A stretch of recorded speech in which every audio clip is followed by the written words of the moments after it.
Аланы вывели также породу овец, как и породу лошадей, отлично приспособленных к горным условиям.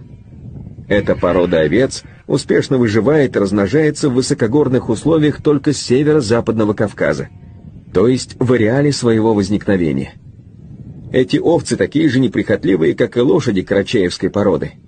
Шерсть этой породы овец служит сырьем для изготовления войлочных изделий, верхней теплой и водоотталкивающей одежды.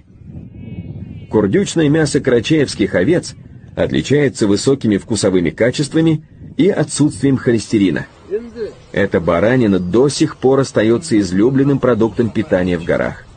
Как и в давние времена, основными продуктами питания наследников Алан остаются мясные и молочные продукты.